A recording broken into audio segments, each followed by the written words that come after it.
हरियाणा के रोहतक में कांग्रेस नेता हिमानी नरवाल की हत्या के बाद शव सूटकेस में फेंक दिया गया था।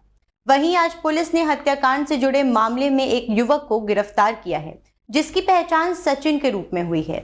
आरोपी बहादुरगढ़ का रहने वाला था। सूत्रों के मुताबिक हिमानी की हत्या उसी के घर में की गई थी। नमस्कार, आपका स्वागत है डेली 24 भारत में। मैं हूं आपके साथ अदिति। हरियाणा के रोहतक में शनिवार को सांपला बस स्टैंड के पास बने फ्लाईओवर के करीब झाड़ियों में एक सूटकेस मिला था।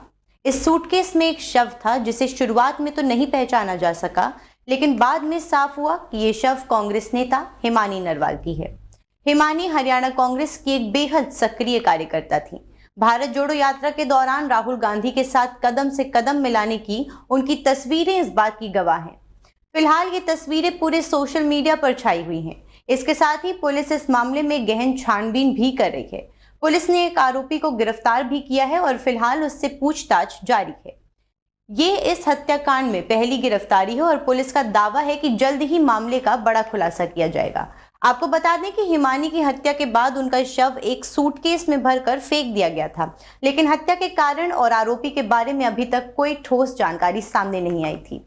वहीं पुलिस का मानना है कि इस केस में और भी आरोपी हो सकते हैं, जिन्हें लेकर जांच जारी है और इसके लिए 4 अफसरों की विशेष टीम भी बनाई गई है। आपको बता दें कि प्रारंभिक जांच में आरोपी ने कबूल किया कि हिमानी की हत्या उसके घर पर ही की गई थी। हत्या के बाद वो शव को सूटकेस में डालकर ले गया था। आरोपी हिमानी के साथ काफी समय से रिलेशनशिप में था। उसने खुद को हिमानी का बॉयफ्रेंड भी बताया है। हरियाणा पुलिस सूत्रों ने दावा किया कि हिमानी और सचिन एक दूसरे को करीबन 1 साल से जानते थे। सचिन हिमानी से मिलने उसके घर भी जाता था और वहां रुकता भी था। अभी तक जानकारी के अनुसार आरोपी ने दावा किया कि सचिन और हिमानी की 1 साल पहले सोशल मीडिया के जरिए दोस्ती हुई थी। इसके बाद हिमानी ने सचिन को घर बुलाया, दोनों के बीच संबंध बने। हिमानी ने संबंधों की वीडियो बना ली और इस वीडियो के जरिए वो उसे ब्लैकमेल करने की बात करती थी। हिमानी को कई लाख रुपए देने की बात भी सामने आ रही है। हालांकि अभी तक इसकी कोई ठोस सबूत नहीं है या फिर आधिकारिक पुष्टि भी नहीं हुई है। आरोपी ने यह भी बताया कि 2 मार्च को निकाय चुनाव होने थे, उससे पहले हिमानी ने सचिन को अपने घर बुलाया था। हिमानी सचिन से रुपयों की बार बार मांग कर रही थी। सचिन ने उसे काफी समझाया, लेकिन हिमानी नहीं मानी। इस पर उसने घर में ही गला दबाकर हिमानी की हत्या कर दी। हत्या करने के बाद आरोपी बहादुरगढ़ के कनौदा गांव स्थित अपनी दुकान पर चला गया। फिर दोबारा हिमानी के घर आया और सूटकेस में शव रख कर ले गया। सूटकेस को पहले रिक्शा और फिर बस में सांपला बस स्टैंड तक ले गया। सचिन शादीशुदा था और उसके 2 बच्चे भी हैं। फिलहाल पुलिस आरोपी से पूछताछ कर रही है। पुलिस का दावा है कि पूरे मामले में जांच जारी है और आरोपी से पूछताछ की जा रही है। जांच के बाद ही हत्या के सही वजह के बारे में पता चल पाएगा। हिमानी नरवाल हत्याकांड पर उनकी मां का भी बयान आया है। उन्होंने कहा कि मुझे यकीन है कि आरोपी कोई जाना पहचाना व्यक्ति है, या तो पार्टी का कोई व्यक्ति या हमारा कोई रिश्तेदार। केवल वो ही घर आ सकते हैं। ये पार्टी के भी हो सकते हैं, दोस्त भी हो सकते हैं।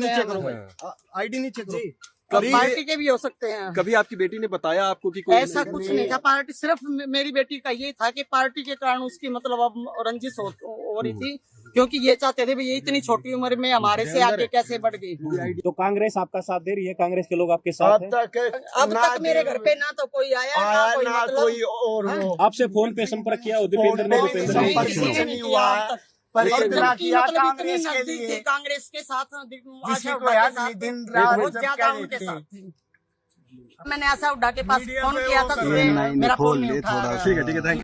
हिमानी नरवाल के भाई जतिन और मां ने बेटी का शव लेने से साफ इनकार कर दिया था। हिमानी की मां सविता का कहना था कि पहले आरोपियों की गिरफ्तारी होनी चाहिए, उसके बाद ही अंतिम संस्कार करेंगे। इस बार मेरी बेटी को मतलब न्याय नहीं मिलेगा तो मैं अपनी बेटी का संस्कार नहीं करेंगे। और मुझे न्याय मिलना चाहिए, क्योंकि मेरी बेटी ने मतलब अपनी जवानी, अपनी पढ़ाई, मेरी बेटी ने कोई पारिवारिक रंजिश भी थी क्या? क्योंकि आपके एक बेटे की भी कहते हैं कि रंजिश वो फिलहाल उसकी कोई वो नहीं थी। हमें वैसे डर डर के हम रहते थे। इस बात कारण ही मैं अपने बेटे को बीएसएफ कैंप लेके गई यहाँ से। भाई मेरा बेटा मतलब किसी के उसमें ना पड़े। भाई पिछली बात, अरे मेरे बड़े बेटे को मतलब जब मार दिया था, जब भी हमारे को इंसाफ नहीं मिला, जब भी इंसाफ नहीं मिला, मैं तो अपने को इसकी जान बचाने के लिए यहाँ से BSF कैंप लेके गई थी। भाई मेरा बेटा इसके पापा की जगह सर्विस लग जाएगा, यहाँ की मतलब उससे बच जाएगा। मैं ये 2011 की घटना है सर। और मतलब जब भी मेरे को इंसाफ नहीं मिला था, मेरी किस्मत में क्या यही लिखा है, मैं पाल के। एक बात है, सिर्फ एक बात कहूंगा, जब तक वो पकड़े नहीं जाएंगे आरोपी, जब तक दाग नहीं देंगे हम बिल्कुल भी। हम बॉडी ये को भी बड़े को कहने हम ये बिल्कुल पोस्टमार्टम के लिए आए हैं खाली, क्योंकि मेरी बेटी ने अपनी जान दांव पे कांग्रेस के लिए लगाई है। अब भी छुप छुप के रह रही थी वो घर में, कभी किसी पार्टी का फोन आता, कभी किसी का। वो इन इलेक्शन में किसी के साथ नहीं, वो घर पे सोती थी सारा दिन। मेरे को हर एक्टिविटी, और राहुल गांधी के साथ कोई भी मेरे घर पे आता था। आपके साथ रहती थी या आपसे? यहाँ रोज तक हमारा डर था क्या? उस बात के लिए नहीं, मतलब जैसे पार्टी में उसका मन ऐसा, ये इलेक्शन के बाद ऐसा हट गया था कि भैया वो किसी पार्टी के साथ कह रही थी मैंने जॉब करनी है, मैंने मतलब मैं पार्टी में मतलब ज्यादा नहीं। मेरी बेटी को मतलब न्याय नहीं मिलेगा तो मैं अपनी बेटी का संस्कार नहीं करेंगे, और मुझे न्याय मिलना चाहिए। पुलिस जांच के तहत हिमानी के घर और आसपास लगे CCTV कैमरों की फुटेज खंगाल रही थी ताकि कोई सुराग मिल सके। इसके साथ ही साइबर टीम हिमानी के सोशल मीडिया अकाउंट की गहन पड़ताल कर रही थी, जिससे किसी संदिग्ध संपर्क या हालिया गतिविधियों का पता चल सके। हालांकि जिस जगह से शव मिला था वहां से कोई CCTV कैमरा नहीं मिला। हिमानी नरवाल हत्याकांड पर कांग्रेस नेता भूपेंद्र सिंह हुड्डा ने भी अपना बयान दिया है। सूत्रों के अनुसार पोस्टमार्टम की प्रारंभिक जांच में हिमानी की मौत गला दबाए जाने के कारण हुई। सूटकेस में डालते समय हिमानी के हाथ पैर जरूर मुड़ गए थे। इसके अलावा कोई अन्य चोट का निशान नहीं मिला। दुष्कर्म की भी अभी तक पुष्टि नहीं हो पाई है। पुलिस को अंदेशा है कि गले में जो चुनरी मिली है उसी से हत्या की गई। हिमानी का शव जब पुलिस ने निकाला तो उसके मुंह और नाक से खून जम चुका था। डॉक्टरों की माने तो गला घोटने के दौरान इस तरह खून आना संभव है। हत्या से पहले उसे कोई नशीला पदार्थ तो नहीं पिलाया गया है। इसके लिए शव से बिस्तरा सुरक्षित रखकर जांच के लिए भेजा गया है। हिमानी की लंबाई 5 फीट से अधिक थी। हत्यारों ने उसके शव को 1.5 फीट के सूटकेस में डाला था। इससे अंदेशा जताया जा रहा है कि हत्या में 2 या 2 से अधिक लोग भी शामिल हो सकते हैं। फिलहाल SIT जांच कर रही है और CCTV कैमरों की फुटेज खंगाली जा रही है। हिमानी के मोबाइल फोन मिल गए हैं, जल्द ही हत्या का खुलासा कर दिया जाएगा।